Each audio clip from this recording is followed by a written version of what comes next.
Okay, I see all of our senators online today, WebEx.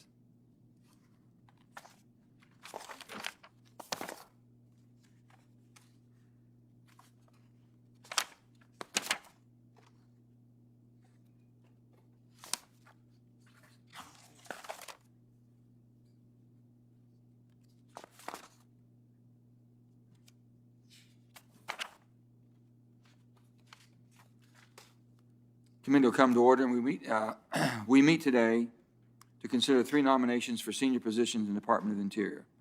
The 3 nominees are Mr. Robert Anderson for Solicitor, Ms. Shannon Estenos for Assistant Secretary for Fish and Wildlife and Park, and Ms. Tanya Trujillo for Assistant Secretary of Water and Science. Did I get that right? Close? Close? Good. Welcome to all 3 of you. I appreciate very much, and also your desire to serve. We want to thank you for being here this morning and for your willingness to serve in these important positions. And welcome to each of your family members that may be with you. Glad to have them with us today. The offices that the 3 of you have been nominated to fill carry with them responsibility for many of the oldest, most significant missions entrusted to the department. Mr. Anderson, let me begin with you. When Secretary Harold Ickes, is Ickes? Icky. That's familiar. It doesn't sound right, honey. Anyway, with Harold Ickes asked the Senate to pass legislation that established the current office of Solicitor 75 years ago, he noted that because of the highly diversified range of activities entrusted to the Department of the Interior, the duties of the Solicitor extend into almost every branch of law and almost every type of legal practice. The complexity of the issues facing the department and the demands they place upon the solicitor have only increased in the 75 years since. He concluded by saying that the necessity for sound legal counsel in connection with the myriad legal aspects of these activities makes the position of solicitor an office calling for a lawyer of great capability and intellectual integrity, of proven administrative ability, and of experience and wisdom. I believe President Biden found such a lawyer in you, sir. And he has shown that you can handle the job because you've been serving as acting solicitor for the past 4 months. You worked in the department before during the late 1990s, began to do the job 5 years of prior experience, 2 of them as assistant solicitor and 3 as a counselor, Secretary Babbitt. And you spent 20 years as a law professor teaching American Indian law, natural resources law, and water law at the University of Washington Law School and at Harvard Law School. I believe, Mr. Anderson, that you have the broad legal knowledge and experience that Secretary Ickes said the job requires. Next, we have the Office of Assistant Secretary of Fish and Wildlife and Parks. And as we know, it was first established later in 1965 by Tom Udall's father, Secretary Stuart Udall, when he gave the Assistant Secretary for Fish and Wildlife responsibility for both the Fish and Wildlife Service and the National Park Service. The merger of these 2 important services under one Assistant Secretary gives her the responsibility over more than 400 national parks and over 500 national wildlife refuges, which are enjoyed by over 355 million people a year. Like Mr. Anderson, Ms. Estenos will bring to the department a wealth of professional experience.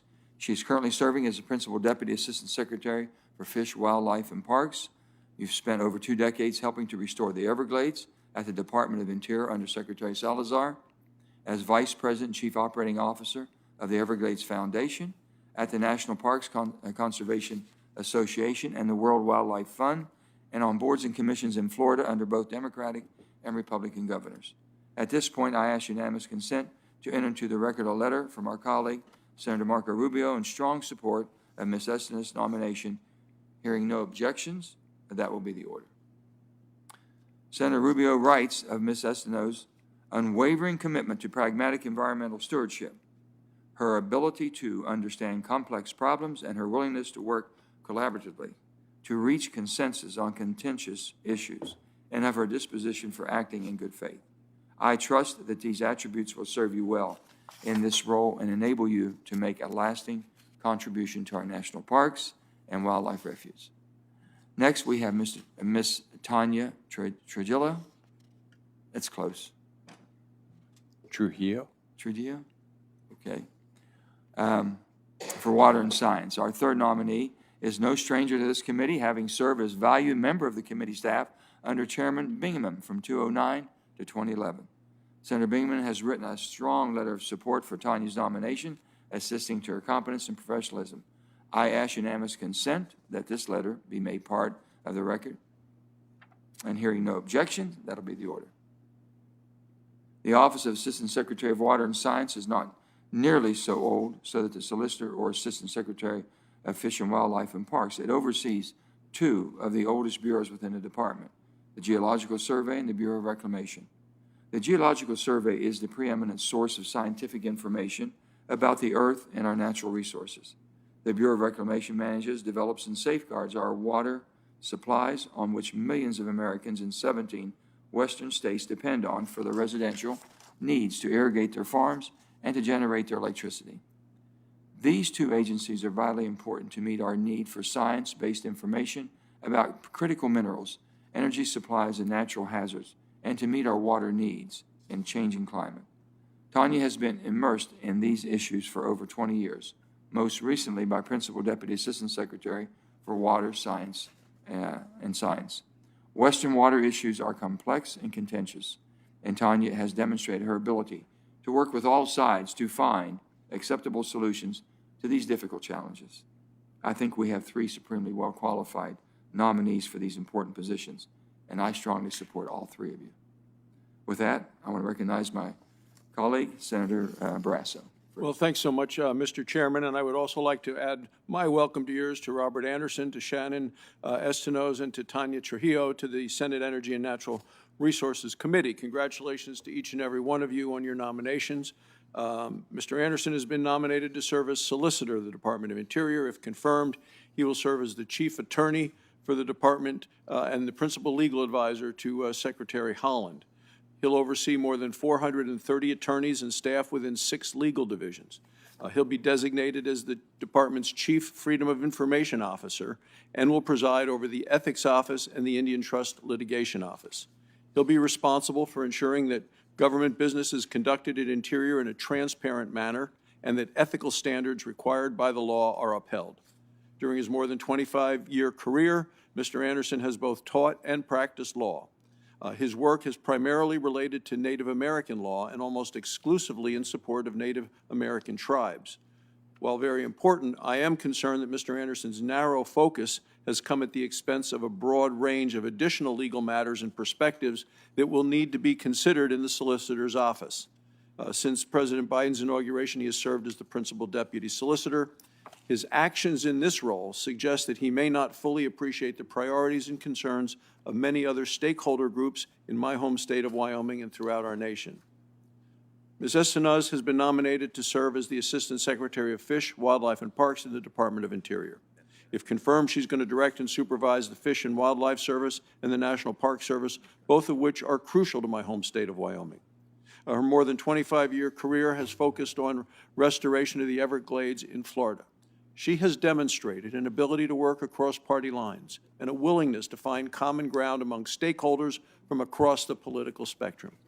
3 different Florida governors, 1 Democrat, 2 Republicans, have entrusted her with prominent leadership positions on state boards and commissions. In this role, she should use her consensus-building skills to build bipartisan coalitions focused on all of the important issues of our national park and fish and wildlife services. These include enhancing access to public lands, delisting fully recovered species from threatened and endangered species list.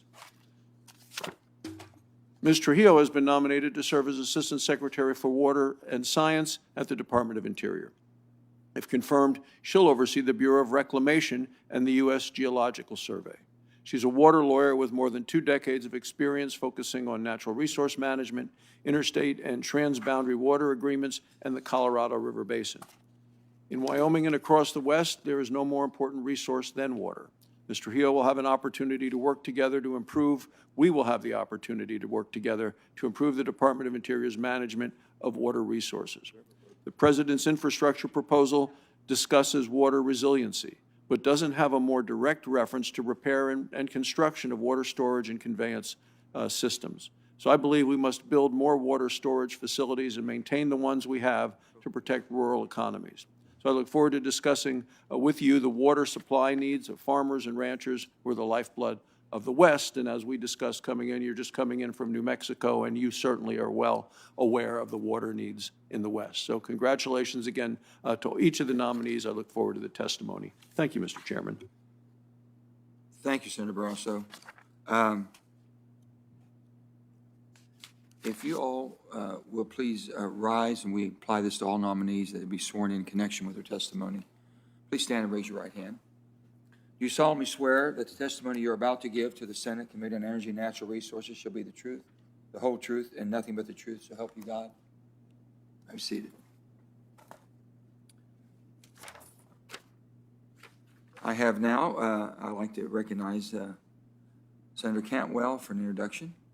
Thank you, Mr. Chairman, and thank you and the ranking member for this important hearing on all the nominees, but I'd like to especially welcome and give comments on the nomination of Robert Anderson for his position as the Solicitor for the Department of Interior.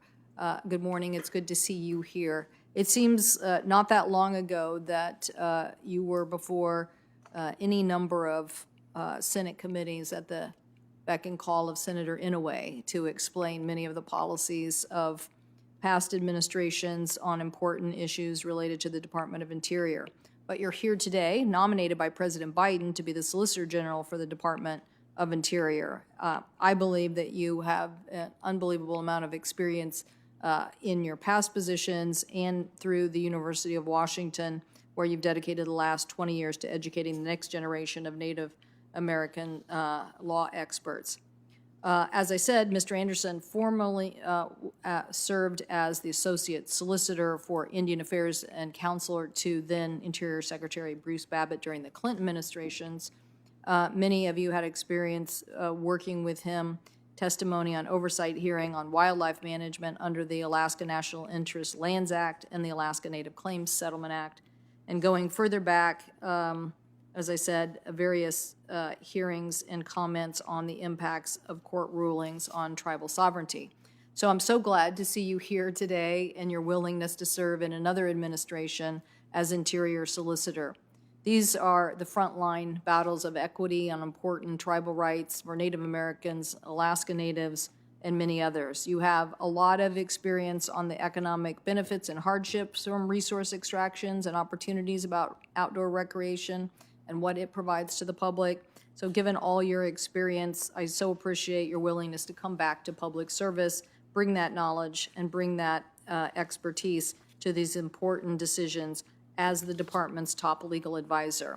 I know that you will work with all of us in working through these many important issues and the resources of our federal lands. So again, thank you for your willingness to serve, and so glad to participate in introducing you before the committee today. Thank you, Mr. Chairman. Thank you, Senator. And now we have Senator Heinrich for an introduction. Thank you, Chairman, and I'm very pleased to introduce a native New Mexican to the committee. Tanya Trujillo is a water lawyer with more than 20 years of experience working on some of the toughest water problems facing New Mexico and the West. As anyone from a Western state can tell you, solving water conflicts requires creativity, it requires perseverance, and a willingness to work with people from all walks of life. Ms. Trujillo excels at all of these. Some of you may remember Ms. Trujillo from her time on the staff of this committee, working for my mentor and predecessor, Senator Jeff Bingaman. While on the committee staff, she was known for her ability to work across the aisle and to solve hard problems in a bipartisan way. Since her time here, she has worked as Executive Director of the Colorado River Board of California, as Project Director with the Colorado River Sustainability Campaign, and as a Commissioner on New Mexico's Interstate Stream Commission. Once confirmed as Assistant Secretary of Water and Science, I know Ms. Trujillo will be an invaluable partner to this committee in charting a sustainable water future for the West and ensuring that all of our communities have the best available science to inform their natural resource decisions. Thank you, Mr. Chairman, for the opportunity to introduce her this morning. Thank you, Senator. And Ms. Estenos, not to be left out, Senator Rubio wanted me to read his letter. Okay? I write in support of the nomination of Shannon Estenos to be Assistant Secretary of Fish and Wildlife Parks of the Department of Interior and ask for the committee to favorably consider her nomination. Over the course of her public service career and as a private citizen, Ms. Estenos has demonstrated an unwavering commitment to pragmatic environmental stewardship. In her previous role with the U.S. Department of Interior as Director of the Everglades Restoration Initiative and Executive Director of the South Florida Ecosystem Restoration Task Force, Ms. Estenos effectively coordinated the policy of 3 interior agencies, the Fish and Wildlife Service, the National Park Service, and the U.S. Geological Survey to align the department's Everglade restoration efforts. As a fellow Floridian, I have witnessed Ms. Estenos' ability to fundamentally understand the complex problems and her willingness to work collaboratively to reach consensus on contentious issues. I am confident that Ms. Estenos will be able to translate her effectiveness and her disposition for acting in good faith into her role with the Department of Interior. And with that, we'll begin our questions. I'm sorry. I'm so sorry. You were able to give your testimony. We're going to ask all 3. So at this time, we'll ask Mr. Anderson if you have your statement to be given. You want to ask the 3 standard questions? Thank you, Chairman Manchin, Ranking Member Barrasso, and members of the committee. I'm honored to be with you as President Biden's nominee to be the Solicitor of the Department of the Interior. I'm joined this morning by my daughter, Sydney, who is behind me here, but regret that my wonderful wife, Marilyn Hyman, was unable to join me due to the COVID restrictions, but I know she's watching online. I'd like to talk about my values and my commitment to public service. I was born in a rural area of northeastern Minnesota in the midst of some of the most beautiful wild public lands in the lower 48 states. My family lived in the town of Ely, adjacent to what is now the Boundary Waters Canoe Area Wilderness. My parents, John and Eleanor, raised me and my 4 older brothers in Ely. We spent the summers living and helping my widowed grandmother operate a rustic family resort composed of 7 drafty cabins on the shores of Burnside Lake. My grandfather, who had served in World War I, used his bonus money for the down payment on the property, which remains in the family to this day. This is in the Aboriginal territory of the Ojibwe people, and I am proud to be a tribal citizen of the Boys Fort Band of the Minnesota Chippewa tribe. I'm really grateful for growing up in a rural area where I still spend significant amounts of time. I took for granted the joy and wonder of being in a forest where I could play, hunt, and enjoy clean lakes for swimming and fishing. My time in large cities has made me acutely aware of the importance of public lands to all Americans. At the same time, my rural roots exposed me to the struggle to balance conservation with economic development from extractive industries. My dad worked in an underground iron mine when I was a young child, but we also depended on the tourist industry for part of our livelihood. The intense local debates were part of my growing up over the appropriate balance of conservation and development, a dialogue that continues to this day. I'm proud of the fact that my 4 older brothers and I all graduated as first-generation college students in our family. I attended local public schools, graduated from a small state university, and the University of Minnesota Law School. I received an outstanding education that was also affordable. I regret deeply that my parents and my older brother Mark, who like me was a lawyer and a mentor to me, have passed away. I think they would have been pleased to see where I sit today. My first job was as a staff attorney at the Native American Rights Fund in Boulder, Colorado. In 1984, I moved to Anchorage, Alaska as one of 2 attorneys who opened an office for that law firm to work on matters related to tribal status, tribal jurisdiction, hunting and fishing rights, and amendments to the Alaska Native Claims Settlement Act that were important to protection of the Native Corporation land base in Alaska. I had the gratifying experience of representing a revered Alaska Native elder named Katie John in her successful battle to secure her subsistence fishing rights guaranteed under federal law. I was able to represent Alaska Native tribes and organizations throughout the state on matters related to self-determination, protection of subsistence rights, and relationship of public lands to the Native community. In the course of this work, I came to know Secretary Babbitt and Solicitor John Leshy, as I sought to persuade the government to join the Alaska Native side of some of the litigation I was involved in, which was a successful effort. After that, I was appointed Associate Solicitor for Indian Affairs, which I held for 2 years. After that, I was Counselor to the Secretary. In that position as counselor, my portfolio crossed all bureaus in the department, exposing me to the breadth of the department's important missions, experience that will serve me well should I be confirmed as solicitor. Upon leaving DOI in 2000, I entered academia, and for 20 years I've been a law professor at the University of Washington and also at Harvard Law School, where I've been a visiting professor for 1 semester per year. I've worked on many issues and taught classes, not just in American Indian law, but also in water law, which emphasizes state water law and Bureau of Reclamation laws, natural resources law, public lands, grazing, mining law, and oil and gas development. If confirmed, I would be honored and humbled to work with Secretary Holland to achieve her and the President's goals to protect our environment, fulfill the federal trust responsibility, and act as a steward of our natural resources for future generations. I commit to high ethical standards in all aspects of the Interior Department's operations. I look forward to the opportunity to serve as the leader of over 400 tremendous attorneys who have dedicated their careers to public service. Thank you. I'm ready to answer any questions you may have. Thank you, Mr. Anderson. Now we have Ms. Espinosa for her statement. Thank you, Chairman Manchin, Ranking Member Barrasso, and members of the Senate Energy and Natural Resources Committee.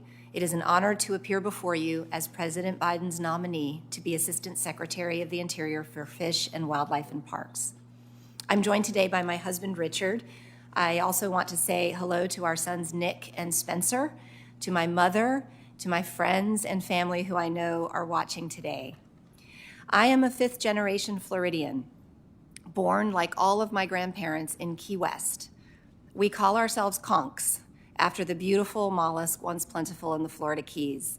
My father was a civil engineer, and for the first 10 years of my life, his career took us to oil platforms off the coast of Louisiana, the Tennessee Valley Authority in Knoxville, and the U.S. Army Corps of Engineers in Kansas City. Before my father passed away in 1979, we returned to Key West, where his last job was as an engineer for Monroe County, where he worked to replace the old 7-mile bridge, perhaps the most famous section of the overseas highway. To grow up in Key West is to grow up on the water, swimming, fishing, snorkeling, boating, and whether you know it or not, the water and its wildlife shape you. One of my earliest memories on the boat with my grandfather fishing was the day he caught me setting free the bait fish in his live well. He didn't scold me because he knew there's no conflict between harvesting fish and wanting to protect them. Because when your family has been in a place for many generations, there's an instinct to conserve that has nothing to do with science or regulations. It has to do with a connection to place and to a way of life. My own career path includes many echoes of my father's. I too pursued civil engineering. As a student, I returned to Eastern Tennessee to intern at Eastman Chemical Company. And of course, I dedicated 24 years of my career to an infrastructure modernization program led by the U.S. Army Corps of Engineers to restore the Everglades. I guess I never lost my childhood instinct to help fish and birds and mammals and people by helping to restore the land and the ecosystem that sustains them all. My father was a bridge builder, and as part of my work on Everglades restoration, I was proud to play a part in building new bridges across the Everglades. Today, water flows under those bridges into Everglades National Park. I know that jobs, infrastructure, conservation, and restoration can and should go hand in hand. My work involving the Everglades was ideal training for the role of Assistant Secretary for Fish and Wildlife and Parks. I've spent more than 2 decades in the trenches of collaborative conservation, land and ecosystem restoration, species recovery, water management, invasive species response, and national park stewardship. I spent 7 years at the Department of the Interior as its Director of Everglades Restoration, reporting directly to the position to which I have been nominated. I was a colleague and leader of the dedicated career staff in both bureaus that this Assistant Secretary manages. As a state official, I have been a customer of the Fish and Wildlife Services regulatory programs. and I know firsthand what it's like to be in the shoes of states trying to work with the federal government. As a stakeholder, I've participated in the government's efforts to engage the public, and I have put in the hard work to build coalitions and consensus to get things done. I've been in my current role at Interior now for 118 days. Every day, I learn more about the fish, wildlife, and parks issues facing your states and the nation. I will draw on my long state and federal experience as I work on water management and predator recovery in the West, protecting resources central to the cultural and economic well-being of tribes, combating invasive species, and collaborating on conservation of the sagebrush ecosystem. The National Park Service and the Fish and Wildlife Service play crucial roles in the challenges before us, recovering species and conserving habitat, supporting recreation and restoration jobs on public lands, stewarding our most treasured landscapes and imperiled species through threats like wildfire and drought that are intensifying as a result of climate change. The Fish and Wildlife Service is on the front lines of wildlife disease, including preventing those diseases from spreading to human populations. And the Park Service will play a key role in recommitting to our government-to-government relationships with tribal nations and to telling the story of all Americans. If I am confirmed, I will bring with me the tools that have served me best in my career: communication, transparency, and intellectual honesty. I will approach this role with a passion for collaboration and for meeting big challenges in partnership. I look forward to celebrating together the results we achieve together. I hope that today will be the first of many conversations with this committee. Thank you, and I look forward to answering your questions. Thank you, Ms. Espinosa. Now we'll recognize Ms. Trujillo for her statement, opening statement. Thank you. Good morning, Mr. Chairman and Ranking Member Barrasso, and members of the committee. I appreciate the introduction from Senator Heinrich. As a fellow New Mexican, I am among many who are grateful for your service. I previously had the honor of working here on the committee with Senator Bingaman when he was chairman. He exemplified the bipartisan spirit that I experienced while I was working with Senator Murkowski's staff on water and power issues. I want to acknowledge the long service of Sam Fowler and David Brooks, who I was able to work with on the committee as well. I also appreciate the support that I have received from Tim Petty, who is a staff member with Senator Risch, as I transition into my new role. I am honored to appear here today as President Biden's nominee to serve as the Assistant Secretary for Water and Science. With me is my niece, Morgan Trujillo. She is a high school student from Minneapolis, and I also would like to say hello to her sister, Maya, who was not able to attend as well because of the restrictions. I am very grateful for the support of family, friends, and colleagues who have enabled me to be here today. I have always worked closely with technical experts from a variety of backgrounds, and I have learned to apply my skills as a lawyer to work with them to solve complex problems. I look forward to utilizing that same approach at the Department of the Interior. My career began in private practice in Santa Fe, and I transitioned to public service as General Counsel for the New Mexico Interstate Stream Commission. In addition to working here at the committee, I also served as counselor to the Assistant Secretary for Water and Science at Interior, where I was able to begin to learn about some of the topics I am working on today. My work on Colorado River issues continued to expand when I served as the Executive Director for the Colorado River Board of California. There I was able to work with some of the largest agricultural and municipal water users in the Colorado River Basin. I am proud to have been able to help develop some of the innovative agreements that the basin is famous for.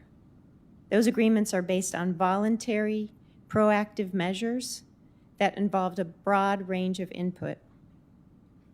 I am very grateful to have received a letter of support from all of the 7 basin states and the governor's representatives.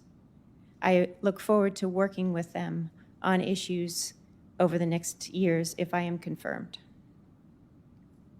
I have always been interested in hearing from perspectives that represent a variety of interests. Those include farmers and ranchers, tribes, states, local agencies, nonprofit organizations, and others. I appreciate the role that organizations such as the Western States Water Council and the Family Farm Alliance play with respect to the challenges that we face. I plan to continue to rely on their input and seek their advice. I have a deep respect for the dedicated scientists, engineers, and technical professionals at the Department of the Interior. I look forward to continuing to work with them as we implement the Biden administration's goals and priorities. One of the examples will be for me to provide strong support for the department's scientists at the U.S. Geological Survey on their efforts to address climate change and to advance the nation's research, assessment, and prediction capabilities. In addition, I will support the Bureau of Reclamation's important role as a water provider, and I will work closely with Reclamation and other agencies to ensure that hydropower resources can continue to provide an important component of our nation's renewable energy portfolio. Working on Indian water rights settlements and ensuring that rural communities have access to clean, reliable supplies of water will also be priorities for me. I will be forever grateful for have been able to work on New Mexico's water settlements, and I understand why it is important to implement those settlements and other projects in other states. The water and science work at Interior relies on coordination within the department, coordination with other federal agencies, and with states, tribes, and a variety of local interests. If confirmed, I commit to working with those entities. I commit to working with members of this committee and others in Congress. Thank you for allowing me to be here today, and I look forward to answering your questions. Thank all three of you. Before we begin our questions, I'll ask 3 questions addressed to each nominee before this committee. We do it every time. Will you be available to appear before this committee and other congressional committees to represent departmental positions and respond to issues of concern to the Congress? Yes. Are you aware of any personal holdings, investments, or interests that could constitute a conflict of interest or create the appearance of such a conflict should you be confirmed and assume the office to which you have been nominated by the President? No. No. Are you involved or do you have any assets held in a blind trust? No. No. Thank you. We'll begin our questions. My first question will be to Mr. Anderson. To paraphrase John Marshall, it is a peculiar duty of solicitor to say what the law is, at least within the Department of Interior. Congress writes the laws administered by the Interior Department, but the solicitor interprets them in the first instance. You do that in part by issuing legal opinions which are binding on all of our bureaus and offices, at least until the courts say otherwise. 2 years ago, this committee held a similar hearing on your predecessor's nomination, at which I questioned him about the large number of his predecessor's legal opinions he had overturned. In fairness, I'm going to ask you the same question. I recognize that a new administration is entitled to reassess and reverse the policies of its predecessor within the limits of discretion afforded by the law. But what standard of review do you apply in deciding whether to overturn a prior interpretation of the law? Thank you, Senator Manchin. I think I've carefully considered, the role of the solicitor based on my experience within the department, both working for John Leshy and as an observer, as an academic, and since my 4 months as the acting solicitor. And, the number one rule is that we have to follow the laws as written by Congress. And so when there is a solicitor's opinion written by a predecessor, whether he or she is a Democrat or a Republican, they need to be reversed when they're plainly inconsistent with existing law. And an example of one opinion that I reversed was an interpretation by Solicitor Giorgiani involving the Migratory Bird Treaty Act that was struck down by a federal district court in New York.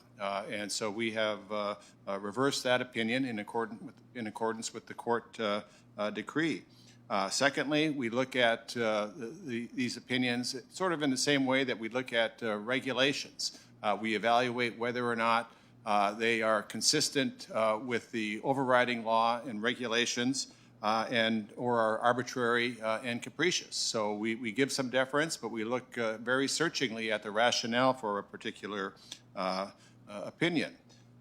We also look at whether or not a particular opinion is based on and intended to facilitate policies that have now been rejected. And I've got an example of that involving a solicitor's opinion from Solicitor Georgiani that involved implementation of the energy dominance executive order adopted by President Trump that's been reversed by President Biden. And so we got rid of that order or that solicitor's opinion, and will substitute new advice based on implementation of the policy. Let me say thank you, because I feel that you're going to be pretty precise and use the law rather than just use your own opinion. Thank you very much. Ms. Estenos, during the last Congress, we achieved what I believe is one of the great conservation success stories. First, by permanently reauthorizing the Land and Water Conservation Fund as part of the Public Lands Package signed into law in 2019, and then by providing permanent mandatory funding for LWCF in the Great American Outdoors Act. Enactments of those bills was only made possible because of strong, truly strong bipartisan support in both the House and Senate, and I think it's important to maintain that bipartisan support. I was disappointed that the previous secretary was initially less than forthcoming about which projects would be funded and impose new conditions and restrictions on the program without any congressional input. I was glad to see that President Biden's administration has revoked those secretarial orders so that the program will be managed and as it has been in the past. So if confirmed, and I know you will you commit to working with the Congress to ensure that the criteria of the Great American Outdoors Act is developed in an open, public process that recognizes priority funding needs of all states? Thank you, Mr. Chairman. And I, like so many Americans, are so grateful for the action of the Congress last year. The LWCF full funding truly is a game changer. And if I am confirmed, implementing that program, squeezing the maximum value out of every single dollar and getting those dollars to work on the landscape will be a top priority. Well, we just want to make sure that we're involved in that, because all of us have projects and we want to make sure everyone's treated fair. Absolutely, Senator, I agree. Ms. Trujillo, if confirmed, you will oversee the Bureau of Reclamation. Reclamation manages nearly 500 dams and over 300 reservoirs in 17 western states. It provides water to 1 out of every 5 western farmers and more than 31 million people across the West. It irrigates more than 10 million acres of land and generates over 40 billion kilowatt hours of electricity each year. The Bureau of Reclamation runs on water, and our water supplies are increasingly at risk throughout the West as temperatures rise. Precipitation declines, droughts lengthen, snowpacks decrease, and melts earlier, and catastrophic wildfires increase runoff. My question would be, the Bureau of Reclamation published a climate change adaptation strategy in 2014, but hasn't reported on its progress since 2016. Is enough progress being made to confront these challenges, and how do you plan to address the challenges if you are confirmed? Thank you, Senator Manchin, for recognizing the importance with respect to the Bureau of Reclamation's management authority of water in the West. The approach to climate change is part of the priority actions that we are undertaking, and I have strong respect for the engineers and scientists and managers at Reclamation who are developing those plans. They have tools available through the Water Smart program and other drought relief programs, but we are continuing to look for additional resources and additional input from members of Congress, members of the public, and our strong foundation of stakeholders to improve upon our existing resources. We look forward to working with you on those issues. Thank you. Now we'll turn to Senator Barrasso for his questions. Well, thanks so much, Mr. Chairman. Mr. Anderson, if confirmed as solicitor, you're going to be responsible for ensuring the Department of Interior's business is carried out in an open and a transparent way. You've served as a principal deputy solicitor since President Biden's inauguration in January. I've been fulfilling the responsibilities of the solicitor's office since that time. Since January, I've heard reports of the Biden administration officials using encrypted messaging applications such as Signal while conducting official government business. And I recently sent a letter to Secretary Haaland asking if encrypted messaging is being used by employees within the Department of Interior in the course of their official duties. Are you aware of the use of any of the encrypted messaging apps for official business communications by any Department of Interior official or employee or either on any personal or department-issued equipment. Senator Barrasso, I am not aware of that. I did hear about this concern of the committee, and I thought back to the great mandatory training we received in our first week in office from the ethics and government records officials in the department, and they informed us of the importance of keeping government records as government records. And if people who we knew before emailed us or sent us messages on our personal emails, I made clear to my colleagues that those records needed to be made part of the official government record.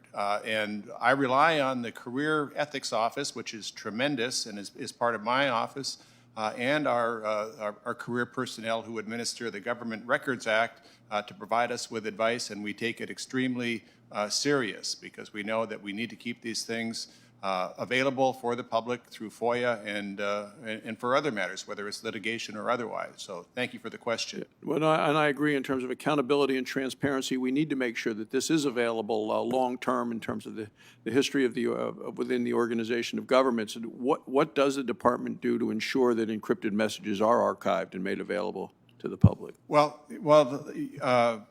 Senator, I'm not aware that any of the employees at the department are using encrypted messaging apps or devices, if that's the proper term, to conduct government business.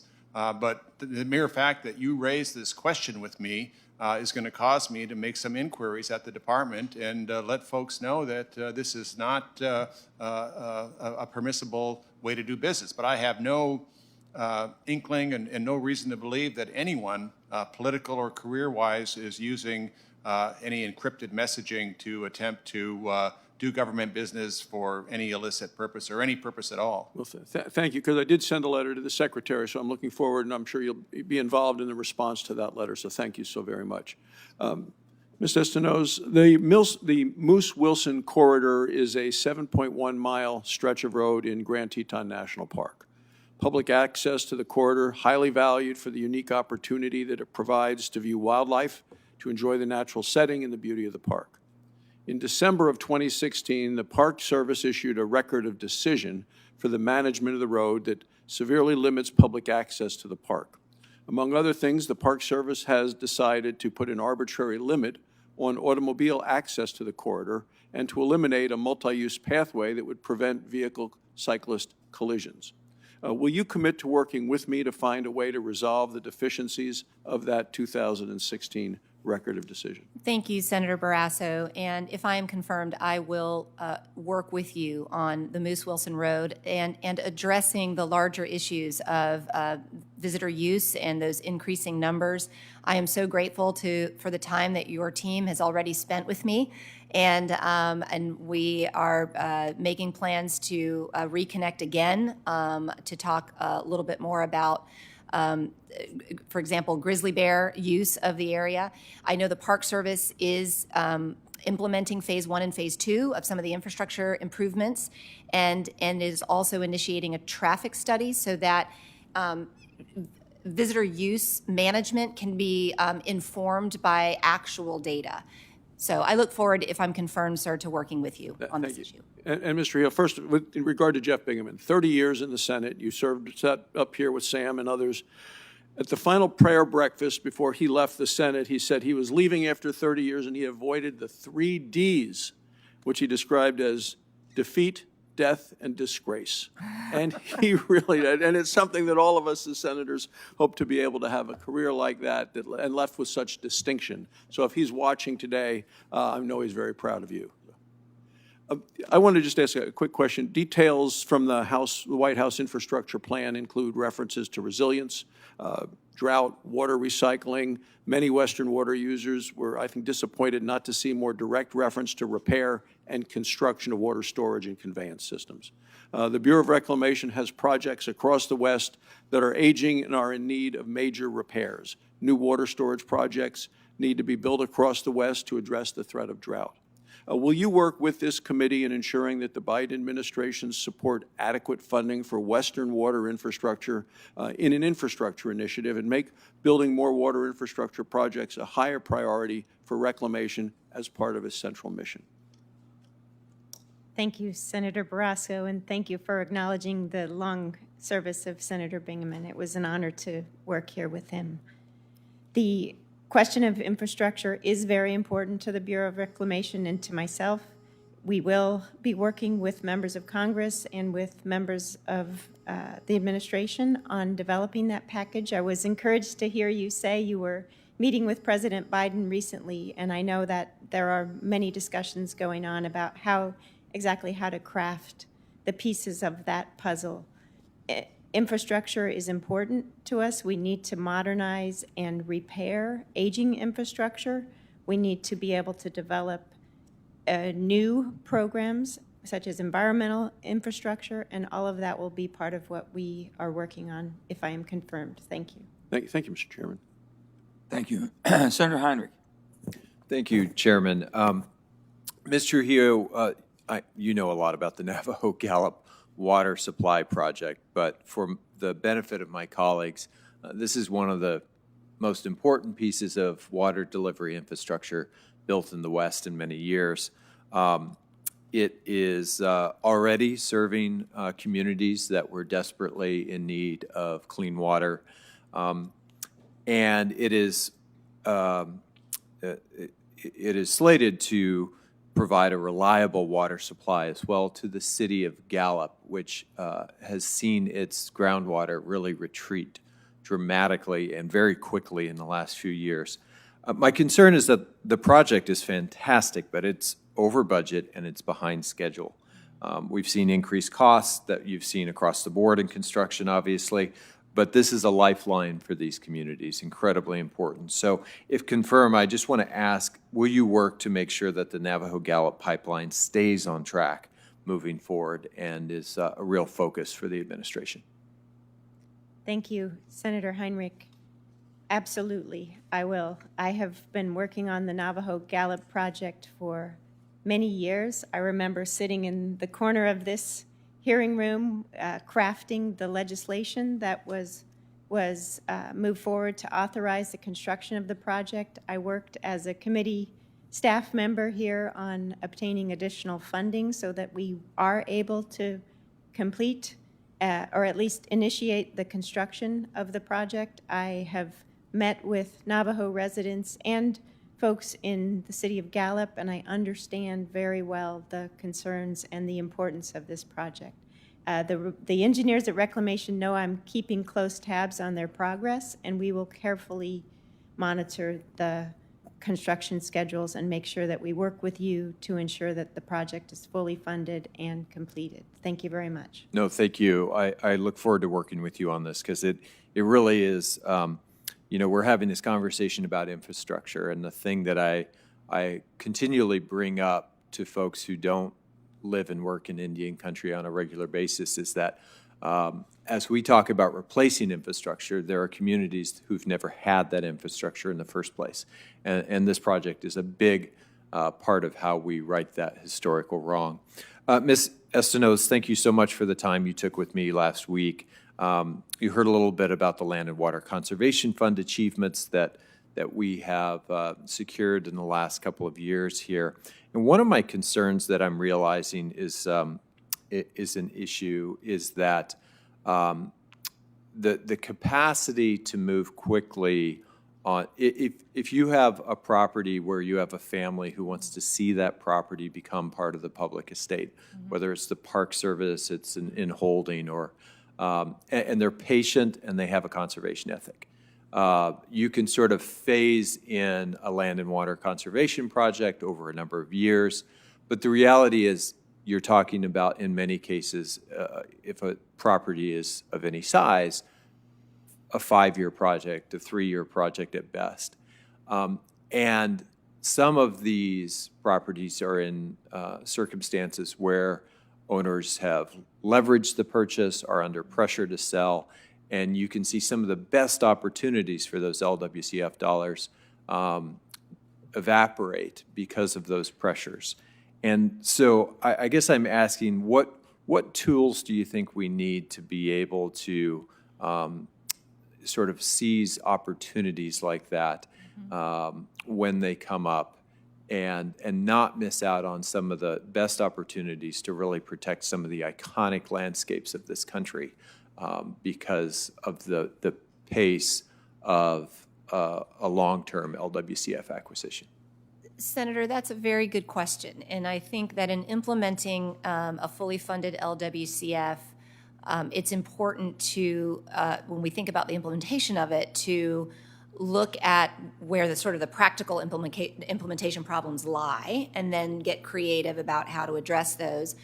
We already will sometimes use partner organizations who can maybe move faster in acquiring a piece of property that a willing seller needs to move a little bit more quickly, and then the government can kind of come in and transfer that property from that partner organization. That's an example of the kind of tool that we have been using for a very long time and that can be used.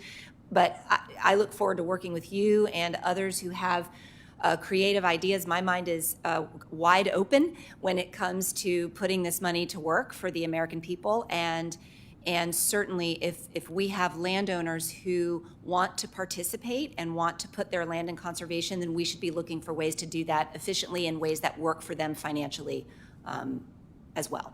Yeah, I would just say, Mr. Chairman, that in working some of these projects on the ground recently, I think some of the capacity that was there with NGOs historically, that a number of those NGOs have sort of gotten out of that business. And so we're now bringing these resources online on our side of the ledger, but we may have to sort of reinvigorate some of the muscles that exist in other places to make sure that we have the partnerships in place to be able to move quickly on these kinds of projects. Thanks again, Mr. Chairman.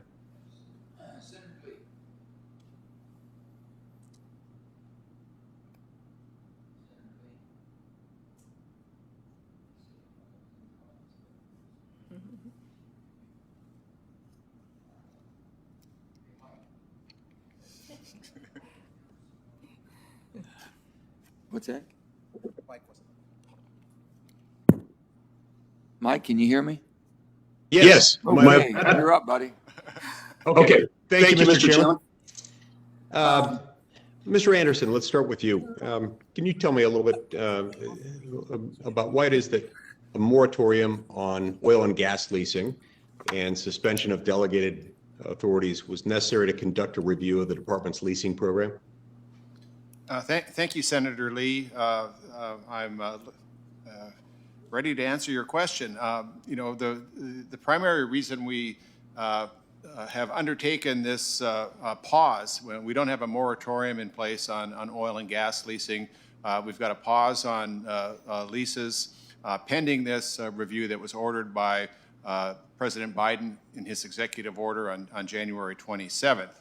And our review is required to look at all aspects of oil and gas leasing, including ensuring that we achieve a fair return to the American taxpayer, that oil and gas leasing is done in a environmentally protective manner. And the pause that's in effect has precluded sales during the second quarter here. The review is due to be delivered to the White House in early summer, which I take to be June. And as part of that review, the White House will provide us further direction, and the review from the Secretary will provide options to the President as he makes decisions about how to proceed. Thank you. Thank you for your insight on that. Now, to be clear, there was a letter in which you clarified that the suspension of delegated authorities did not apply, would not apply, does not apply on tribal land. But it's my understanding that the fracking and other extractive activities were themselves the target of this, and that, you know, the reason that they were target of this action was out of concerns relating to the protection of human health and the environment. And so if you're desires to suspend these delegated authorities, if they truly were rooted in concerns for public health and welfare, why was that not reflected in your obligations to managing lands as the trustee of tribes? Thank you again, Senator Lee. The suspension of delegated authority was put in place on January 20th, and that suspension is wholly different from the pause pending the oil and gas review. And that suspension of delegated authority was designed to allow the new political appointees time to assess all activities that were taking place in the field. And our jurisdiction over oil and gas activities in the field, in the regional offices of the BLM, for example, extends to the public lands. Indian lands are different. We don't have the authority to pause or reverse delegations on those Indian lands without engaging in consultation with the tribes pursuant to executive orders that have been in place since the Reagan administration. And so the reversal or the suspension of delegated authority ended in 45 days after that original suspension went in place on January 20th.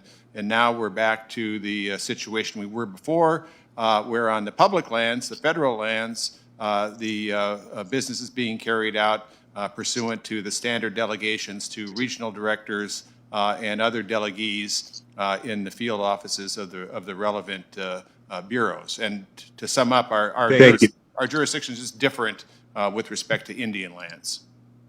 Okay. Thank you, Mr. Anderson. Ms. Estenos, what can you tell me about how the department might weigh the potential impacts of inaction versus action? For example, inaction manifesting itself in the form of not logging or otherwise clearing in the habitat of a vulnerable species versus the potential for catastrophic wildfire in the same habitat.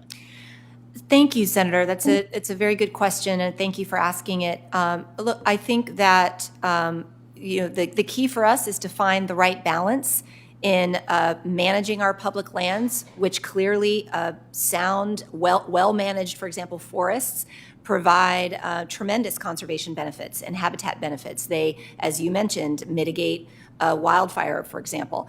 And so it's finding that balance between our management activities and then our responsibilities to, say, protect listed species, for example. And if I'm confirmed, finding that balance, as I've done the hard work in my career of finding a balance between sometimes competing responsibilities and interests, and I would do the same thing if I were confirmed in this position. Okay. Mr. Chairman, could I ask one more question? Absolutely. It's a brief one. Yes, sir. Okay, thank you. Thank you, Mr. Chairman. This year, the Biden administration revoked an order that had been issued under the previous administration, one that required a written expression of support from governors and local governments prior to lands being acquired through the Land and Water Conservation Fund. Do you think it's necessary or at least good practice to gain local support before there's a federal acquisition of land? I do, Senator. I think that it always helps to build consensus around conservation efforts and projects, and certainly if I'm confirmed that I will seek to build consensus around projects that we're implementing on the ground. Thank you, Ms. Estenos. Mr. Chairman, thank you as well. Thank you. Senator King. Thank you, Mr. Chair. Welcome to all of you, and congratulations, and thank you for your willingness to take on these responsibilities. First, Ms. Estenos. Yes. We need a park director. We have gone almost 5 years without a director of the national parks. I hope that will be among your highest priorities. Any organization needs a leader, and at this particular moment, we'll talk about it, I hope that that's something you can take back to the administration. Thank you, Senator, and I can assure you a National Park Service Director is a high priority for the administration and for me. Thank you. Secondly, I'd like to invite you to Maine. We have two gems, the Acadia National Park and Katahdin Woods and Waters National Monument. I'd love to have you come up and see those facilities. And by the way, I've suggested in the past, I thought the proper way to administer the Restore the Parks Act was alphabetical. You would start with Acadia and go to Zion, but my friends in the West don't necessarily No, agree. Bandelier is right there. Bandelier would be right up there, absolutely. So that's a consensus, as you see. This is going to be, I think, a record year for the parks. There are two things that you can't buy, apparently, coming out of the pandemic, an RV and a bicycle. That tells you that people want to get outdoors. And one of the things that we've been frustrated with after the passage of the Great American Outdoors Act is a lack of transparency in the administration. And I know you talked with this with the chairman, but I think it's incredibly important to share with the committee and the Congress how you're approaching the distribution of LWCF funds and Restore Our Parks Act. What are the criteria and what are the results? It was a huge accomplishment to get that bill through, and I think it would be very advantageous to the administration to be as clear as possible with us as to how you intend to approach the administration and distribution of those funds.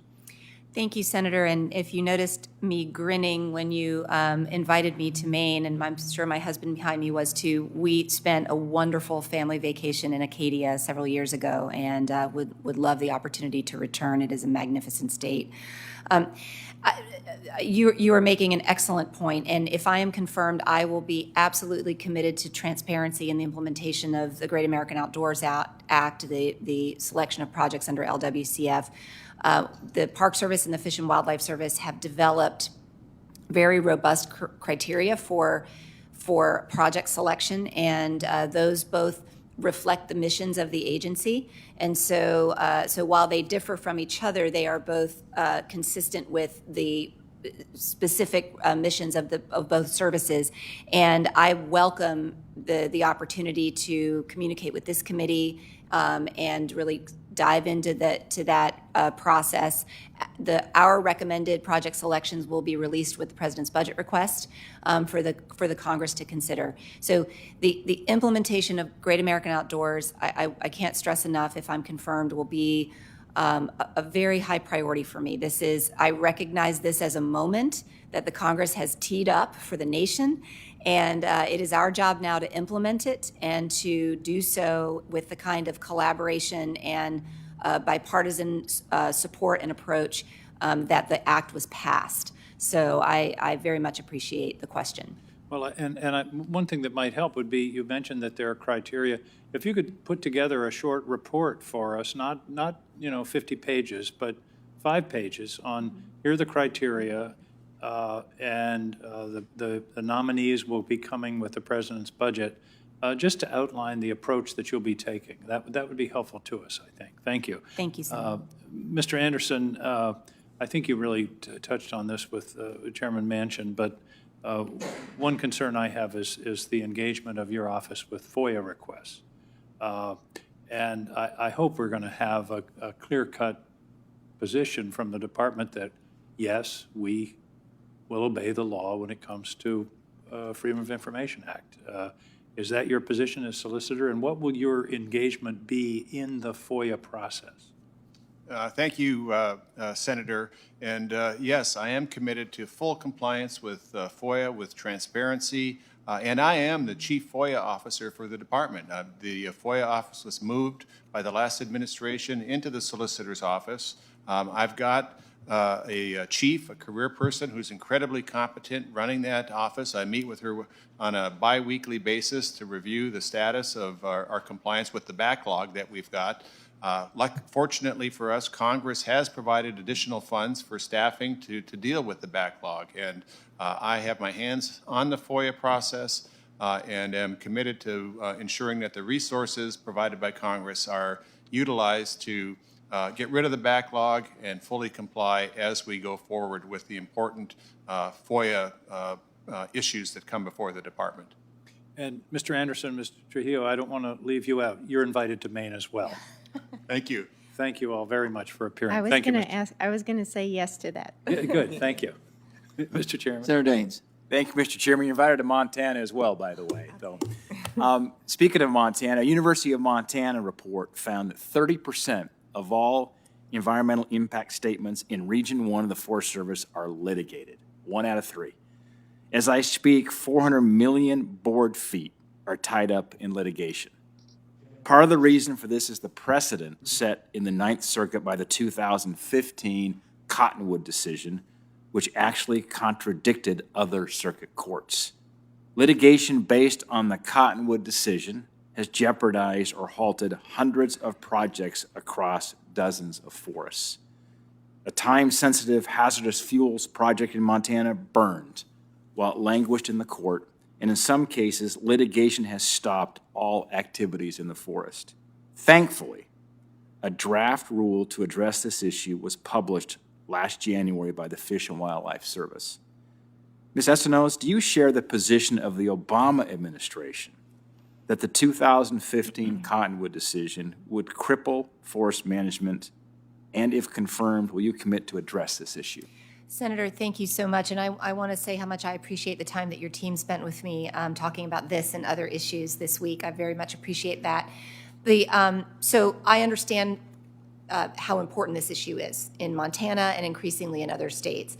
And if I am confirmed, I pledge to work with you and others who have been giving this a lot of thought and who are engaged in the issue to find a way forward. Let me say that the Fish and Wildlife Service, NOAA, and the Forest Service have come together in recent weeks to begin talking through the proposed rule. There is some disagreement among the agencies about the appropriate way to move forward.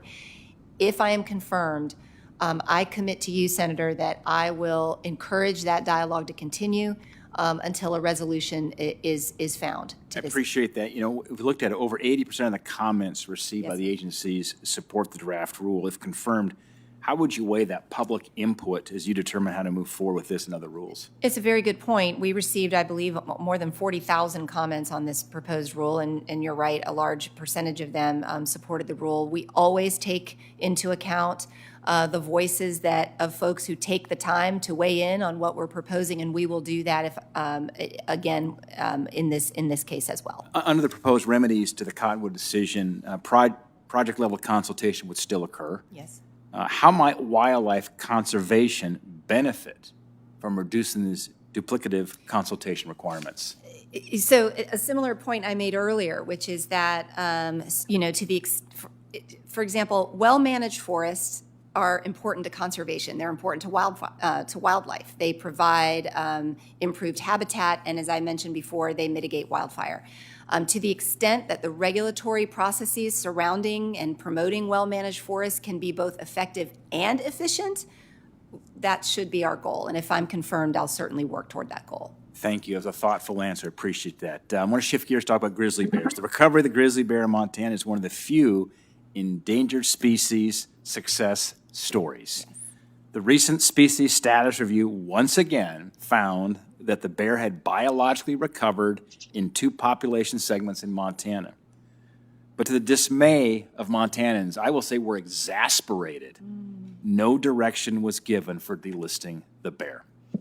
This isn't about skirting wildlife protections. This is about celebrating a recovery stories. The quantitative data, the science tells us that. It's investing federal resources where they are most needed and managing our wildlife appropriately. My question is, if confirmed, will you commit to reviewing the status of the grizzly bear in Montana to determine the best path forward to transition conservation back to the state? Senator, thank you so much. And I know that this is such an important issue, and I want to congratulate everyone who has worked so hard to recover the grizzly in the greater Yellowstone ecosystem and the Northern Continental Divide ecosystem. And we agree, it is doing really, really well. The species, of course, is listed as a lower 48 species.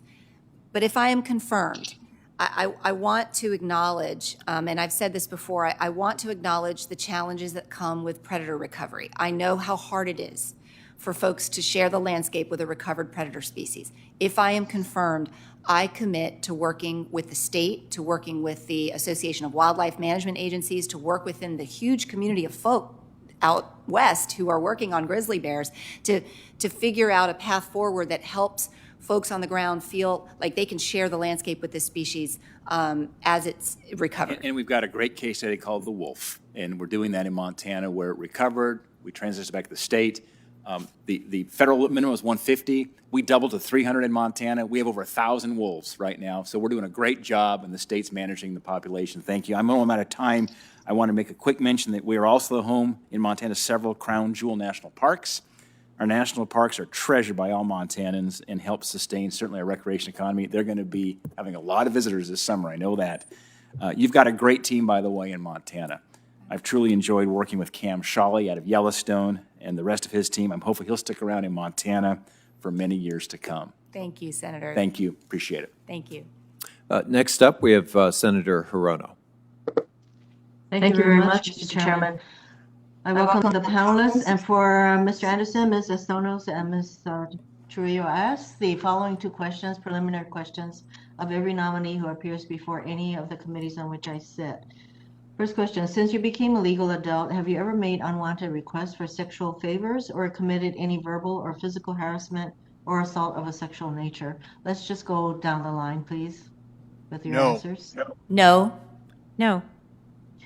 Have you ever faced discipline or entered into a settlement related to this kind of conduct? No. No. No. Thank you. For Ms.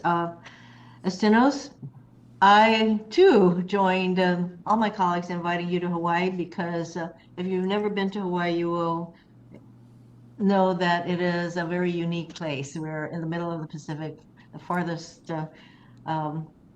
place of any of our states, of course. So Hawaii has benefited from a good working relationship with the Fish and Wildlife Service throughout the years. And as the endangered species capital of the world, we have worked collaboratively on many projects critical to protecting our native species, including the Island Forest at Risk Collaborative Landscape Project proposal through the Land and Water Conservation Fund, as well as projects made possible through the Section 6 grants, to name a few.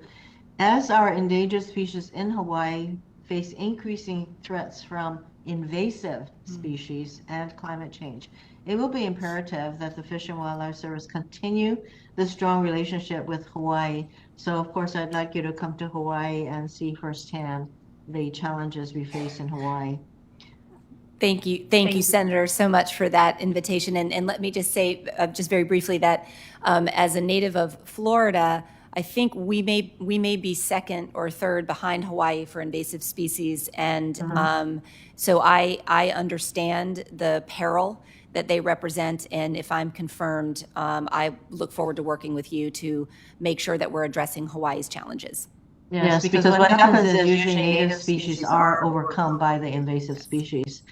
For Ms. Trujillo, I have been a longtime supporter of the USGS National and Regional Climate Adaptation Science Centers, or CASCs. They play a critical role in working with local resource managers and communities to help wildlife and natural resources adapt to climate change. The Pacific Island CASC is front and center in seeing climate change impacts and provides important guidance and resources to the Pacific region as we adjust to new normals. If confirmed, I would like to work with you to ensure that the USGS CASCs have the resources necessary to continue their critical service to communities in Hawaii, the Pacific, and all across the country. And of course, I'd also very much appreciate the regular updates that I receive from USGS in reconstruction of the Hawaii Volcano Observatory, which was destroyed in the recent eruptions. I'm hopeful that it will result in greater synergies and collaboration with other federal agencies as well as the community. And I look forward to keeping in touch with you regarding the rebuilding of that facility. So I invite you to come to Hawaii also. For Mr. Anderson. I have now had the opportunity to mention the importance of the department working with the Native Hawaiian community, with Secretary Howland and Deputy Secretary nominee Tommy Boudreau. If confirmed, I also look forward to working with you in your capacity as solicitor to support this community. Additionally, the last administration issued a solicitor's opinion and later a final rule on the Migratory Bird Treaty Act that let businesses off the hook for killing migratory birds. I strongly disagree with their interpretation.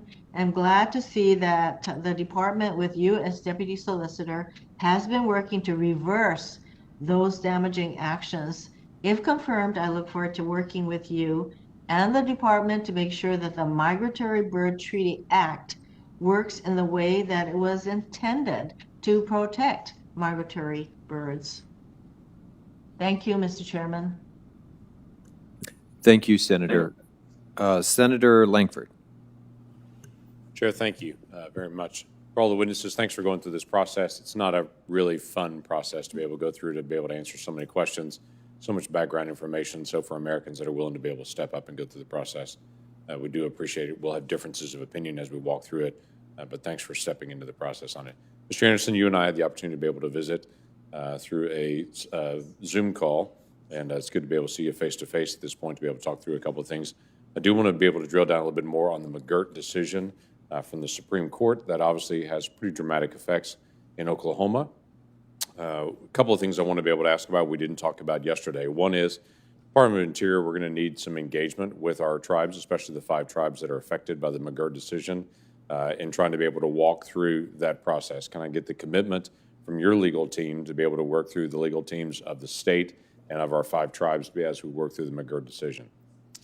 Senator Langford, yes, it was great to see you online yesterday, and it's great to see you in person today. And yeah, I mean, you've got my commitment, should I be confirmed, to work closely with your office, with the tribes in the state, with the Attorney General's office, with the U.S. attorneys and the other stakeholders involved in, implementing this complicated legal decision. And this is what we do, and I look forward to the opportunity to do that. What effect do you think the McGirt decision has with other tribes, and how that would be applied in other places? And do you have an initial thought on that from Interior?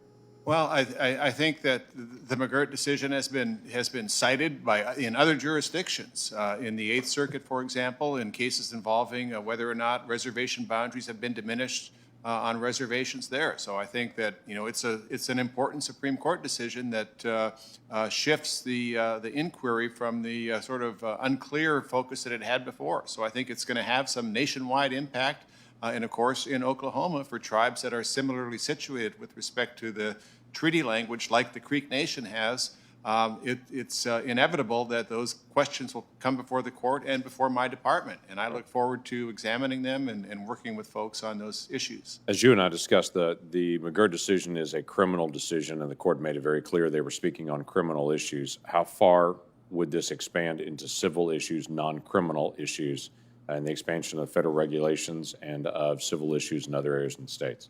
Well, as we discussed in the context of SMACRA yesterday morning, SMACRA has a definition of Indian lands that is very similar, in fact, identical to that which was at issue in the criminal conviction in the McGirt case. And similarly, the Supreme Court has ruled that the definition of Indian country is identical to for civil purposes, is identical to the criminal provision. So it brings to bear all of the legal analysis that's been the subject of a number of Supreme Court hearings over the years regarding the relative bounds of state, tribal, and federal jurisdiction within Indian country. And I've always been a fan of not of litigation, but of working of having tribes work together with the federal government, state governments, and local governments on cooperative jurisdictional arrangements that make sense for local governments and do not put the courts in the position of being arbiters of who has jurisdiction, because Right. they're just ill-equipped to do that. Obviously, for that decision coming out of DOI that predates your time there, obviously, since you're not even in that position, this was the case where the Office of Service Mines made a decision and sent out a letter to the state without any warning, without any advance, to be able to say, we've just reinterpreted things. McGirt said criminal. We now believe also that this is included, though the court didn't speak to that. that obviously opens up a situation for litigations. One of the things that we're going to count on here is that your office is working to be able to provide clarity to say, we don't have clarity, this is going to cause court cases and millions of dollars in legal fees over the days ahead, to be able to put good legal decisions out there and good advice to the Secretary and all the folks that are in the agency on it. I do want to ask you a couple other questions, if I can, quickly on this. Again, going to the legal issues, Department of Interior provided guidance to the field offices recently, directing them to run permitting, right-of-way, other decisions through the Assistant Secretary for Land and Minerals. This takes it out of the regional offices to be able to make permitting right-of-way decisions and moves it up to a political appointee office to be able to make that decision. Obviously, that's going to also cause a lot of challenges where people are going to have legal challenges there saying, why aren't the career local folks doing this? Why are political appointees doing this? Do you have an opinion about that shift? Senator, I'm not familiar with that precise shift and why it was done, but I'm committed to working with your office and looking into that matter with the folks over at the BLM regarding how these approvals take place, and we want to ensure that they take place in the most efficient manner. So I'll look into that and look forward to getting back to you with information about that. Thank you. Ms. Estenos, quickly, I'm going to give you a question for the record dealing with endangered species, which has already been brought up by multiple folks here. We have a little bug called the American burrowing beetle, which has reached all of its population targets that were set at the very beginning. It's been originally thought was in 2 states. Now it's been discovered it's in 8 states, yet we're still fighting through the process of delisting this because there is a potential in the future that if climate changes, that it could endanger the bug. So the challenge that we have is how do we delist anything is if they reach the targets of population, they reach the diversity of locations for it, but there's always a threat in the future to try to deal with this issue. And so it's an issue that we have in my state to be able to determine, okay, if we do everything we're supposed to do, yet at the end of it, the rug gets pulled from us saying, yes, but in the future, there could be a threat, so we're not going to delist it. We don't know how we ever have any kind of incentive to ever deal with anything on any threatened species. So we do want to be able to recover threatened species, but we also want to know what the rules of the game are as we go. So I'll follow through with a question for the record on that. Thank you. Senator. Senator Cortez Masto. Thank you, Mr. Ranking Member. Congratulations to all the nominees. Welcome to your families who are there in person and virtually. Ms. Estenos, let me start with you. I am from Nevada. I have worked very hard with my colleagues from the state of Nevada, along with impacted communities within Nevadan industries on alternative proposals to the Department of Defense's modernization and expansion proposals to Nellis and Fallon training ranges in my state.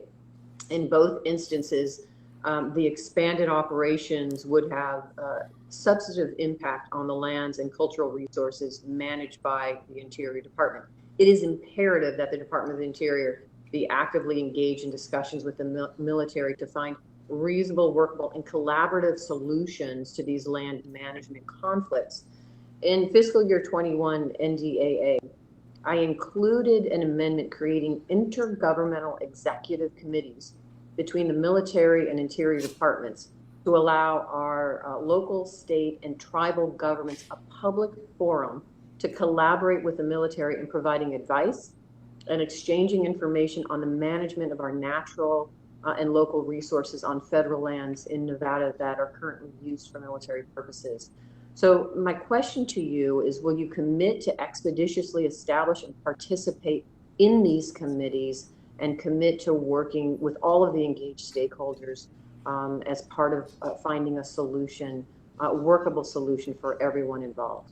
Thank you for the question, Senator. And the answer is yes. If I am confirmed, I will commit to involving myself in this capacity that you helped to create and to give us the ability to work through these issues collaboratively. And I commit to also working with your office as we work through that process as well.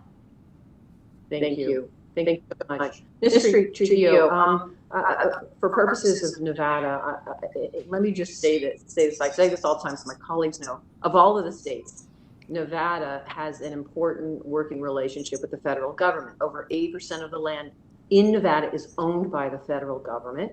60% of that is managed by the BLM. It is important at all levels to sustain so much that we do in Nevada, that we have a really good working relationship at all levels with the Department of Interior. In 2018, I worked with my colleagues to extend the authorization of the System Conservation Pilot Program, which was a collective effort by water districts and the federal government to fund voluntary water saving efforts and water conservation projects that in turn create water for the entire Colorado River system. It helped reimburse farmers and ranchers in the Colorado River Basin who entered into voluntary temporary agreements to conserve water. I also worked to implement the 7 basin states' drought conservation plans to help improve water conservation measures in the face of the water shortage declarations. If confirmed, what more would you recommend the federal government be doing to address the drought-related issues across the West that we are dealing with now? Thank you very much, Senator, for the question, and thank you for your commitment to Colorado River issues.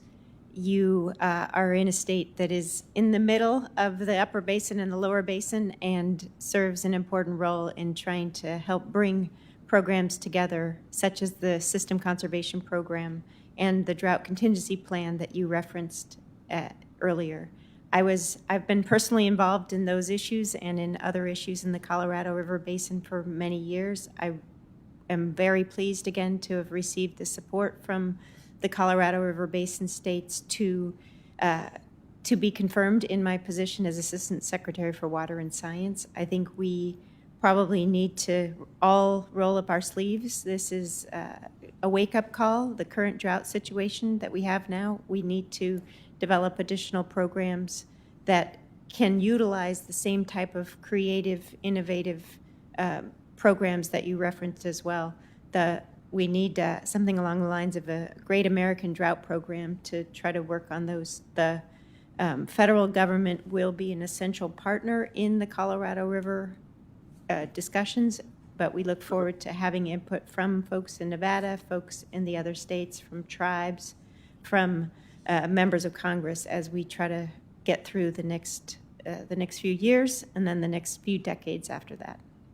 Thank you. Yes, I agree.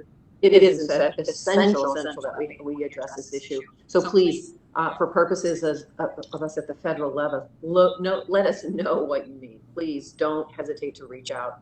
This is so crucial to the Western states. So thank you. Congratulations to all 3 of you again. Thank you, Senator. And now we have Senator Cassidy. Senator Cassidy, you're on mute. You're on mute. You're still muted, sir. Senator Cassidy, you're still muted. You're muted. I know you're working on it.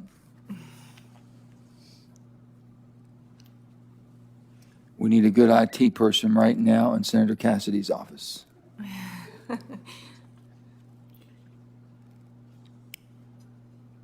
You got a good picture. He's smiling at us right now. Can you hear me, Bill? Bill, I'm going to, if you can get your mute unmuted, I'm going to go to Senator Murkowski right now, and I'll come right back to you. You're still muted, Bill. Senator Murkowski. I am not muted, sir, but You're never muted, if Senator my Murkowski. friend Bill comes back online, I will gladly defer to him. So thank you to our witnesses for being here. I've had an opportunity to speak with several of you in just the past couple days. So I'm going to start with you, Ms. Estenoz. This is not going to be a surprise because these are both issues that I raised on our phone call. The first is the polar bear ITR. We've heard productive reports that there has been cooperative discussions going on with the Fish and Wildlife Service, but as I mentioned, the anxiety that we have here is this deadline. In order for this to be processed in time, that the draft regs need to be in the Federal Register by June 1. That's exactly 2 weeks from today. So it is absolutely imperative that we not miss this deadline. So what I would ask from you today is your commitment that the draft ITR will be published by June 1 and the new regulation issued by August. Thank you, Senator, and thank you for all the time that you have spent with me over the last 2 weeks. I really very much appreciate it. And the good news is that Fish and Wildlife Service and the Solicitor's Office are working very closely. We're expecting it to make it out of the Solicitor's Office any day now, and then it will go through the review process, which we think will be an efficient process. And so our goal is to get it into the Federal Register on time. And we share, your concern and your awareness of the importance of making sure that we don't have a gap in coverage in this ITR. And so as I said to you during our conversations, and I'll say to you today for the record, I am committed to meeting those time goals, the interim ones and the final time goal. Appreciate that because it is absolutely imperative. So I thank you for that. King Cove, continuing area of frustration. As you know, the people of King Cove are still waiting for Secretary Holland to make good on her commitment to them to have a meeting before she actually goes out to the region. I understand she's looking at travel later in the summer, but we do want to help facilitate that meeting. On King Cove, there's other areas of frustration, and again, I've outlined some of those to you. One is the 1110B in-holding determination that Secretary Bernhardt had signed, also under review.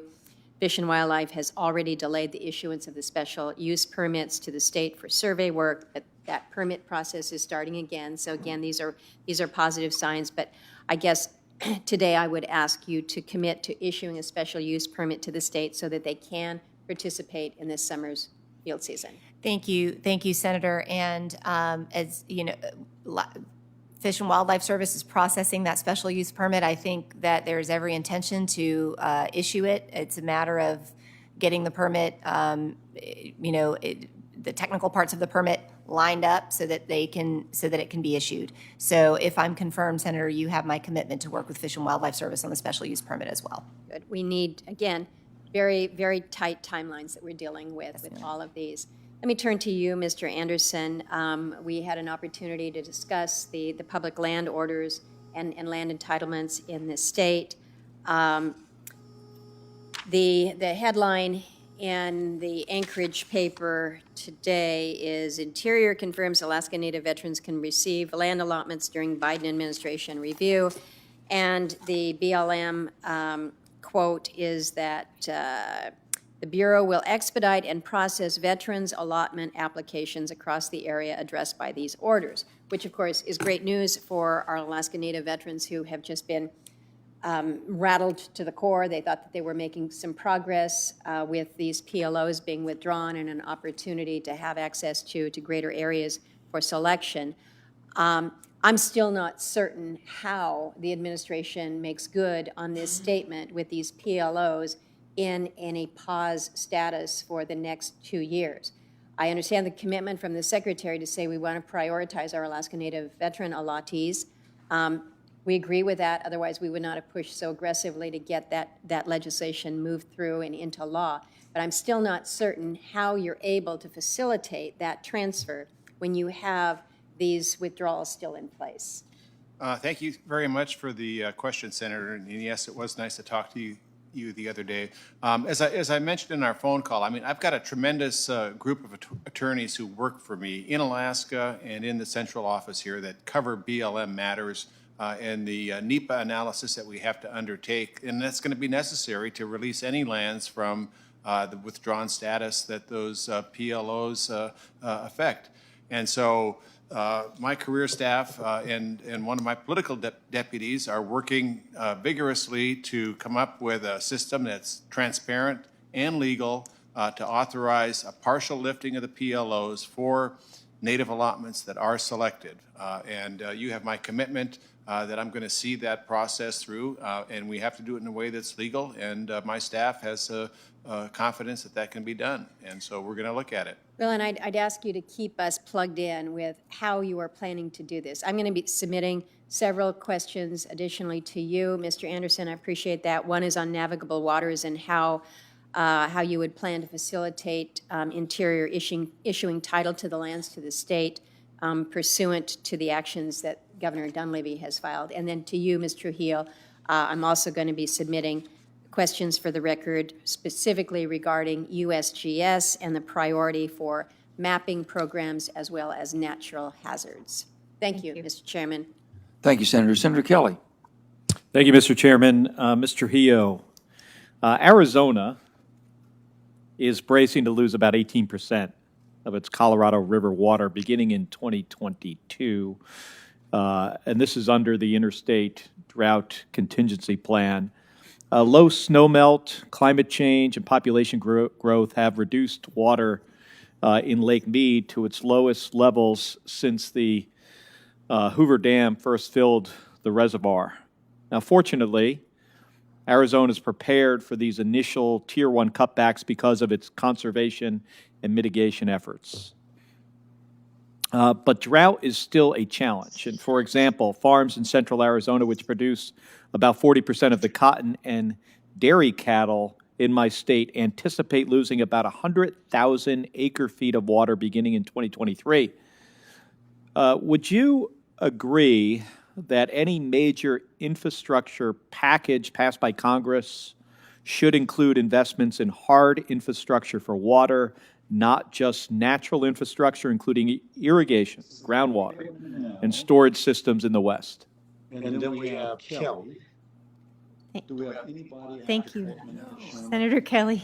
I appreciate that question, and you're raising a common theme here today with respect to the drought conditions around the West. And I have been very fortunate to have worked on Colorado River issues for some time, and I especially applaud the efforts within Arizona to address some very challenging situations. As you mentioned, we have been thinking proactively and thinking ahead about how to address things depending on what we see in the hydrology coming forward. With respect to your specific question on infrastructure, that was also a theme that we've heard from today, and I agree that we need to have a broad portfolio of infrastructure work that we have in place. We need to modernize, we need to repair, we need to develop new creative solutions to these issues. And you will have our support, and I look forward to working with you to be able to help address the conditions there in Arizona.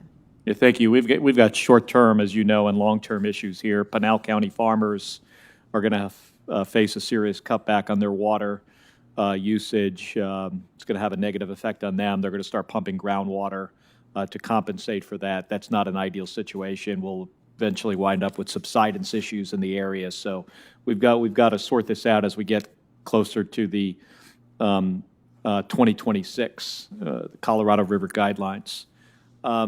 So in light of all that, I understand that the White House recently launched an interagency drought relief working group to address these Western state water issues. So if confirmed, do I have your commitment that the task force will meet with Arizona stakeholders, which means in particular our tribal leaders and our farmers?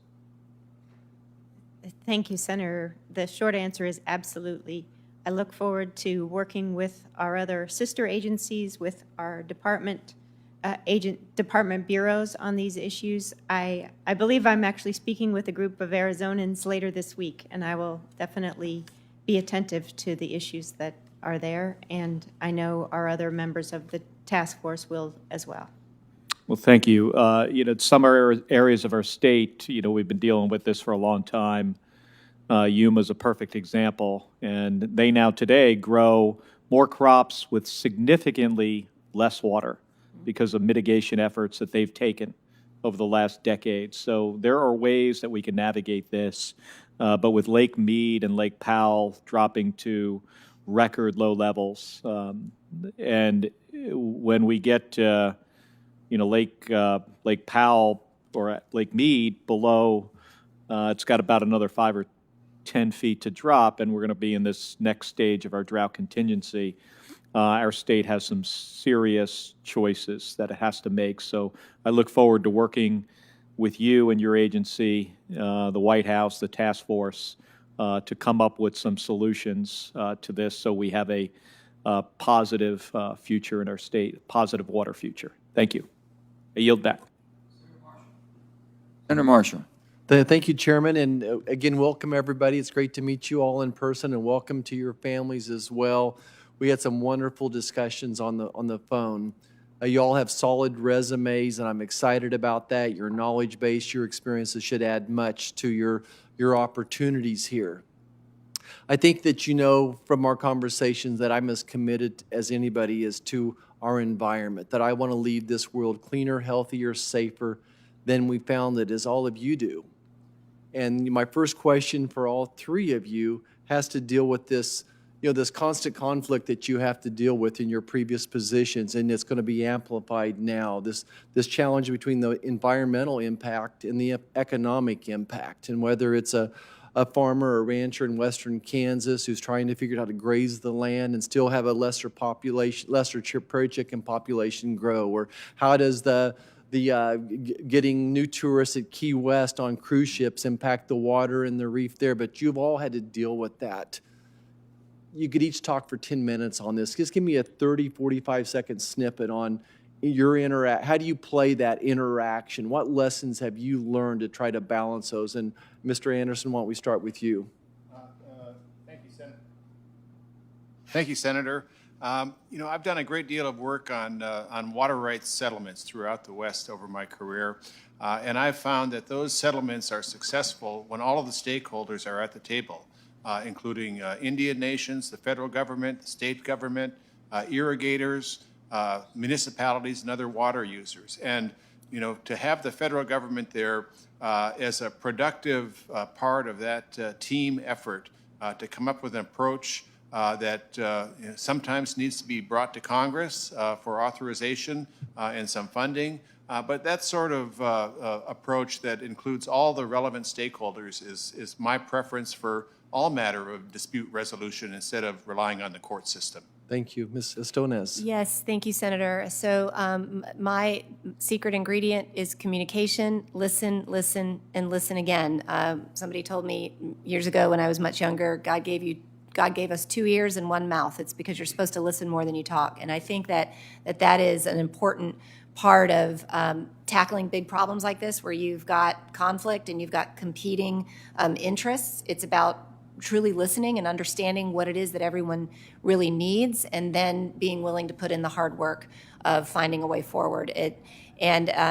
Most of the time when you put in the effort and you are intellectually honest and you're committed to a solution, I have found in my experience, you get to a solution. It's not 100%, it doesn't happen 100% of the time, but it happens the majority of the time in my experience. Thank you. Ms. Trujillo.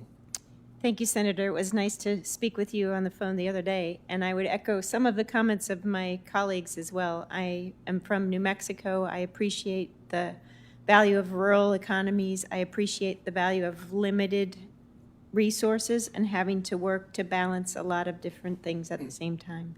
I'm committed to trying to have an open mind and trying to work with Congress and stakeholders and tribes and farmers and cities. All of those elements is something that I've done before, and I look forward to doing as well. Great. And I'll kind of go in reverse order now with my second question. You want to get the danders of people up back home. You mentioned 30 by 30. And we don't really know what it is, and it's a concept that's thrown out there, but what we've heard is the possibility of the government taking 30% of our land and waters, taking it out of production, and that would be devastating to the state of Kansas to take 30% of our agriculture land out of production, whether it's corn crops or pasturing land. That certainly, I think that conservation can be practiced when the land is still controlled by private people. And I just want to know what your vision of 30-30 might be, and just where is that going? Even though I know you all don't know exactly what the plan is either, but just my commitment to protecting private land is really important. So, Tanya, why don't you go ahead? Thank you, Senator. I agree with you that the value of working lands will be an important component of the 30 by 30 program. Within the department, there are several of us that are working together. We're working with other agencies and seek input from a wide variety of folks. I agree with your views about the private lands contributions. Thank you, Ms. Estono. And Senator, my answer is similar. I think that the role of privately held working lands, the conservation values that they already bring to the table, I think are very big and very significant and often undercounted and discounted. And so I think our farmers, ranchers, and foresters are going to play a really big role in helping us implement the tools on the ground that work for them and work for conservation. And I think it's also important, an important principle to work with our tribal partners as well and work with them on sort of their vision and tribally led initiatives for conservation as well. Mr. Anderson, I'm out of time, so give a short answer before the chairman takes it away from me here. Well, Senator, I'll just say that it's voluntary. It doesn't involve the use of eminent domain or confiscation of private lands. We're talking about voluntary agreements under existing law to accomplish these 30 by 30 goals. Thank you. Thank you so much, Chairman.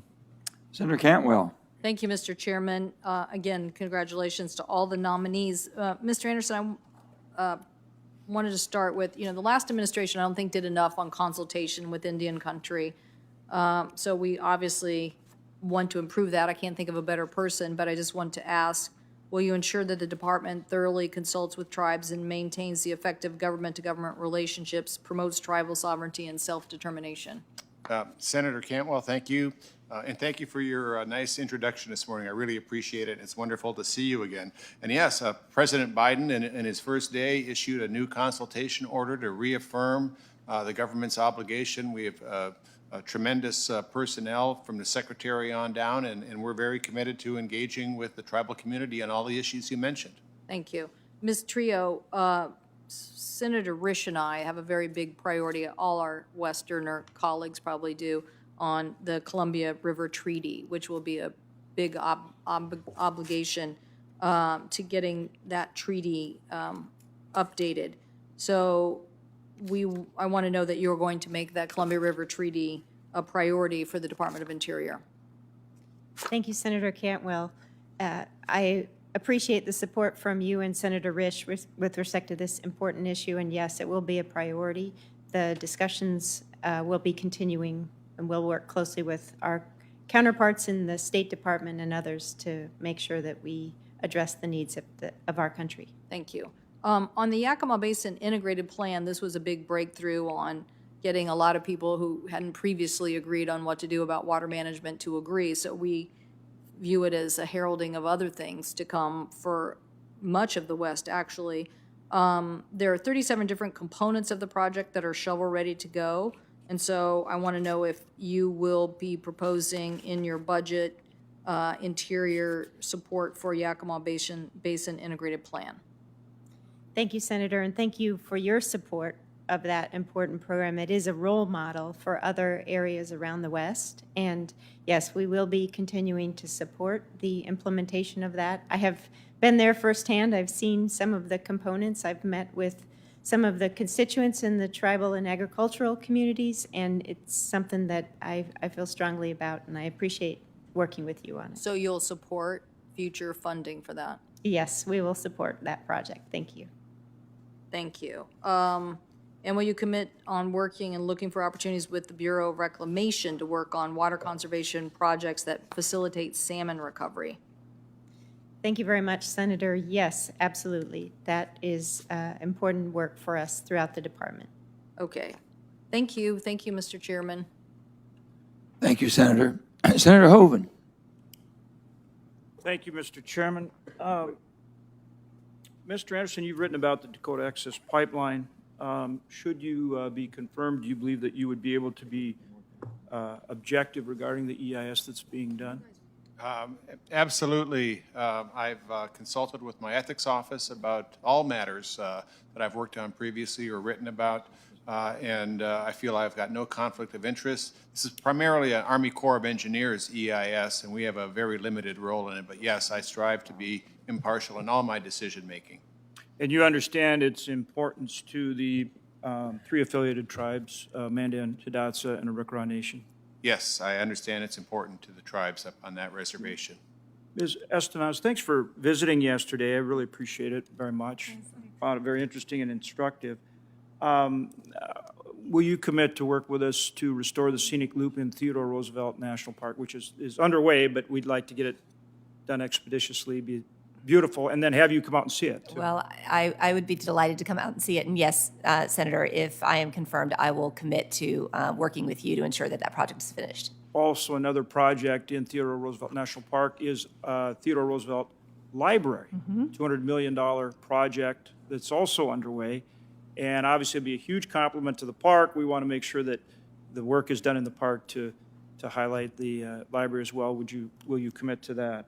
I will, Senator. I look forward to working with you on that, and I want to congratulate you and the folks who are working very hard to establish the library. So thank you. Well, it's a great group. Our governor's really led the charge on that.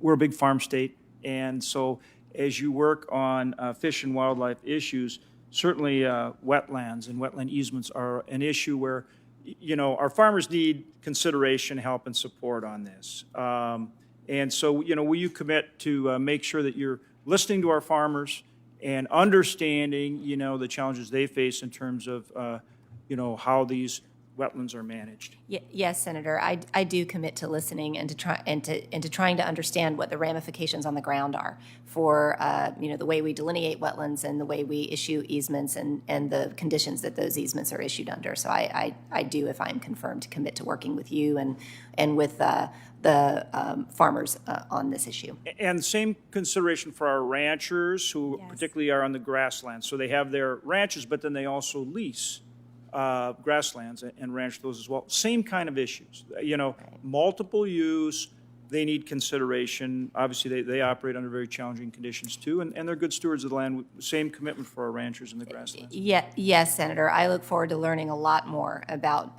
how things operate on the ground.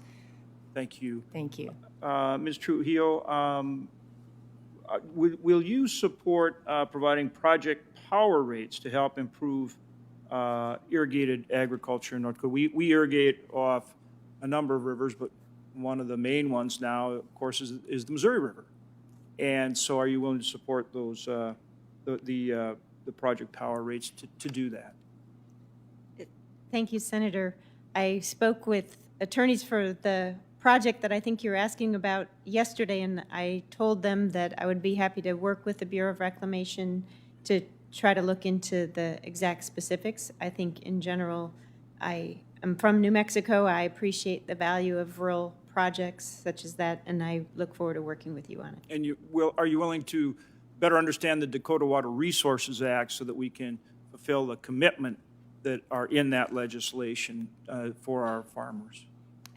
Absolutely, sir. I was able to understand a little bit of the background yesterday and look forward to digging in more details to understand what the exact situation is.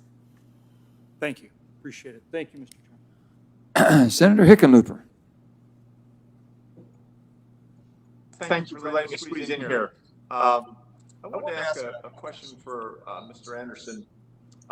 President Biden's executive order on tackling the climate crisis at home and abroad put a pause on the oil and gas leases or the new leases on federal lands. And during this pause, the Department of the Interior is reviewing the federal leasing program, particularly the potential impacts on climate change. How do you think Interior needs to consider the climate impacts relative to allowing new oil and gas leases on federal lands? Do you see a pathway for taking climate into account while still allowing some oil and gas leases to go forward? Yes.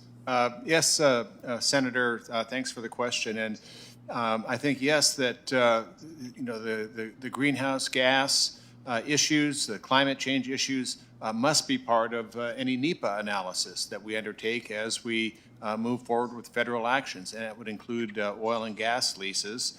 It doesn't mean that future development is prohibited. It means that the agency has to gather information as it lays out its options and consider its effect on long-term issues such as climate change. And we are committed to undertaking that analysis as we go forward. Great, thank you. I appreciate that. Also, Ms. Shannon Estenos, Rocky Mountain National Park out in Colorado, where I come from, is one of the most heavily visited national parks in the entire system. And this year it announced that they were going to go to a reservation system, an entry system and I think it's now going to be a permanent reservation system. What are the other effective strategies for facilitating more people to take advantage of our parks? Because I think obviously this past year with the COVID pandemic, a lot of people were pushed out into our parks. But even going forward, we're going to see more and more stress on our national park systems. What are some ways of mitigating that stress? Thank you for the question, Senator, and it's a very good one. And in fact, the summer that we are that is ahead of us could be one of the largest in the history of the Park Service in terms of visitation as Americans and others re-explore and rediscover public lands as we come out of the COVID epidemic. Certainly reservation and other timed entry kinds of tools are something that the Park Service has been experimenting with. I think there's also a lot to be talked about and thought about in terms of introducing Americans to a lot more of our parks. So for example, most of our visitation happens in about just over 50 of our parks, and yet we have more than 420 park units that we need to figure out how we can introduce those to visitors and make sure that we're creating visitor experience to not only to sort of give the public a wider variety of choices in their visitation, but also to bring the benefits of having a national park unit in your gateway community or in your state. To those states where visitation is not as high as it possibly could be. Right. Well, I appreciate that. And on that same note, clearly too many urban children aren't having access to parks and to green spaces. Nationwide, I think there are statistics that suggest up to 3/4 of kids of color live in nature-deprived circumstances, nature-deprived communities. How can we work to ensure that some of these more historically underserved and, in many cases, rural and indigenous communities can access quality green spaces and natural areas? Thank you, Senator. Equal access to nature and giving more opportunities for access to underserved communities is a very big priority for the administration. It's a priority for the Secretary. If I am confirmed, it will be a priority for me. Just last week, we unveiled the competitive grant program, the Outdoor Restoration Legacy, Recreation Legacy Program, $150 million we're making available on a competitive basis to do exactly that. We also have existing programs like the Urban Refuge Program, for example, that can leverage our existing public lands that are national wildlife refuges. Every single major metropolitan area is within a 1-hour drive to a national wildlife refuge in this country. That's a lot of potential. And so we need to be creative in unlocking that potential and helping folks get to those public lands and developing that sense of ownership and connection to their national wildlife refuge and other public lands. I couldn't agree more. Thank you. Thank you. Thank all of you on the panel. What a wonderful, smart panel it is. Thank you. Thank you, Chair. Thank you, Senator. Senator Cassidy. Oh, no, not again. Bill, I can't hear you, buddy. Now you got Oh, man, you're in. Yeah, Go thank for you. it. Go for it. Take a little extra time. There's a process on your side, Mr. Chairman, that when I'm unmuted here, but you're still not hearing me there. So just to say that. My technical people are shaking their head. It's not our problem, but we'll take it. First, Ms. Estenos, again, thank you all for your willingness to serve. Ms. Estenos, next summer, the current 2017 through let me start over. Last Congress, we passed the Great American Outdoors Act, which in part funds deferred maintenance at national wildlife refuges and national parks from royalties from oil and gas development on federal lands, which is principally offshore. At least that's where the revenue comes from. Next year, the current 2017 through 2022 OCS oil and gas leasing program expires. So far, there's no indication when it will move forward with the next 5-year plan. Knowing that in the short term, that may not be an issue, but what implications does that have in the long term for funding the Great American Outdoors Act? Have you given thought to that? Thank you, Senator, for the question. And, the long-term funding of LWCF and the Great American Outdoors Plan is, I think something that has broad support in the country and certainly is viewed by the two bureaus that I would be managing as kind of a game-changing opportunity to really change the landscape. And I think that But to the point, if that funding is, I agree with everything you said, if the funding is endangered because we do not renew the leasing program, have you thought through about how the impact it will have upon this maintenance program, which does have broad national support, as you just mentioned? Thank you, Senator. And I think keeping that program funded is something that, I think the administration and the Congress would work together on. Okay, let me stop you there, because clearly it's important that it maintain funding. Mr. Anderson, the Outer Continental Shelf Lands Act says that, subject to environmental safeguards, it's national policy per Congress that there be an expeditious and orderly development of our nation's resource reserve. The current moratorium clearly kind of goes against that. On April the 16th, you withdrew a solicitor's opinion issued by your predecessor, which focused on the administration of the OCSLA, and your predecessor's view that an implementation of expeditious and orderly would be at least 2 lease sales. What was your legal and analysis and justification for withdrawing that position? Thank you, Senator Cassidy. That opinion was withdrawn pending further review as part of our study directed by executive order by the President to evaluate all oil and gas lease sales. I consulted carefully with my career attorneys about that opinion. Whether or not that opinion or some other variation will get reinstated is something that I've got under advisement with my career staff and with the Secretary as we undertake this presidentially ordered review of our oil and gas policy. Let me stop you there. Congress has established by congressional law that the OCS, the Outer Continental Shelf, shall be used to meet the nation's need for energy. So with that said, how should your department interpret the words which are in the OCSLA to prepare, periodically revise, and maintain a leasing program? Because frankly, there's question as to whether or not the leasing program will be maintained, even though Congress has directed that it be maintained. So are you suggesting that the lease program will be maintained, or are you suggesting that the career attorneys may override the clear direction of Congress? Well, Senator, we have to follow the laws that are passed by Congress, and there is a leasing program in effect, and we're required to have a leasing program that remains in effect. And we've got massive areas that are under lease now, and leases that have been available but haven't been utilized. But to maintain means, in my mind at least, to lease some more, not just maintain the leases that we've already leased, but to continue leasing.